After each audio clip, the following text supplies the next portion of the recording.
BJP न लुसिंग state government असगी मिनिस्टर सिंदोक सिंजिन की वाफम असे पार्टी की सेंट्रल लीडर सिंह लेपकदबनी हाइना गवर्नमेंट असगी वांगांग लोइसु ओइरबा एजुकेशन मिनिस्टर टी आई राधे सामने फोंदोखरे थौबाल डिस्ट्रिक्ट की मनुंग चनबा हैरो की खांग्रोक सेमगलिबा गवर्नमेंट इंजीनियरिंग कॉलेज की फिवम असे ngarang मिनिस्टर राधे सामने यंगसिनबगा लोइना पाउमी सिंहना हंगबा वाहंगी पाउखुमदा हाय गवर्नमेंट सौगलिबा एमएलए खरना 2022 दा पांगथोकदोरिबा स्टेट असेंबली इलेक्शन दा बीजेपी की मपांगल हेना कनखतननाबा मिनिस्टर सिंह सिंदोक सिंजिन तौगदबनी हाइना चीफ मिनिस्टर दा एड्रेस तौरप सेरोल अमखक सोशल मीडिया दा उबा फंगले अदुबो हिरम मसिगी मतंग दा करिगुंबा खननैनबा अमत्ता लैत्रि एमएलए खरना खुयेक पीब सेरोल अदो सोशल मीडिया दा थेंगनबा अमदि मिनिस्टर होंदो होंजिन तौगनी नत्रगा तौरोय हाइबगी वाफम मीडिया दगी खंगबा नत्तना गवर्नमेंट असिना खननैनबदी लैत्रि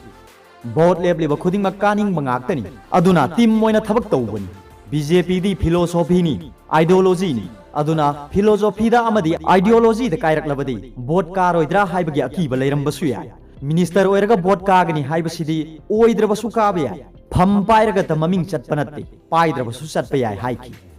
मिनिस्टर राधे सामना मखा ताना हाय हौजिक हाइनरिबा से चुम्बा चुम्दबा दुदी हाइबा ngamde अदुबो पार्टी लुसिंगबा अमसुंग वाकर सिंगना मथंगी इलेक्शन द बीजेपी न मपुंग फाबा मेजॉरिटी फंगबा पामबगी ओइरंबसु याय डिसिप्लिन लैबा पार्टी ओइबनिना चीफ मिनिस्टर अमदी स्टेट प्रेसिडेंट ग तानरगा सेंट्रल लुसिंगबा सिंगना करी तौगदगे हाइबदो लेपकदबनी हाइबगी वाफमसु थमकी महाकना मखा ताना हाय यूनाइटेड नागा काउंसिल यूएनसी ग वारी सानबा मपानदगी फंतानबा फाइनेंस का मरी लेनबा मीटिंग दे यावदुना अंगंबा थाकता पांगबा याबा पांगदुना फगतनबा होनरी मिनिस्टर सिंदोक सिंजिन तौगनी हाइबा सिदा महाकी मिंग यावरे हाइबा ताय मदुदा करिसु नुंगाइतबा लैते तसेंगना पार्टी बु नुंगसिबा ओइरगदी मिनिस्टर ओइगेरा एमएलए ओइगेरा पार्टी ना हाइबा खुदिमक इनबा ताबन एसएसए अमदी रमसा की मतंग द पल्लुदुना एजुकेशन मिनिस्टर राधे सामना हाय एसएसए अमसुंग रामसा असे स्कीम नि थबकसु कॉन्ट्रैक्ट लौगदबनी अदुबो हाना रेगुलर द लौसिलमलबसु मखोइगी तोलोपती सेंटर दगी कॉन्ट्रैक्ट ओइना पिरकपना मरम ओइरगा अवाब खरा मायोकनबनी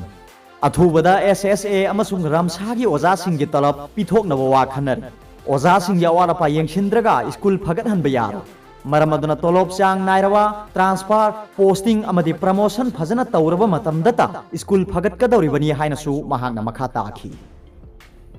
अरोइबदा पाउबिलाई न्यूज रीडर की वीडियो यंगिरिबु खुदिंगमकपो थागतचरी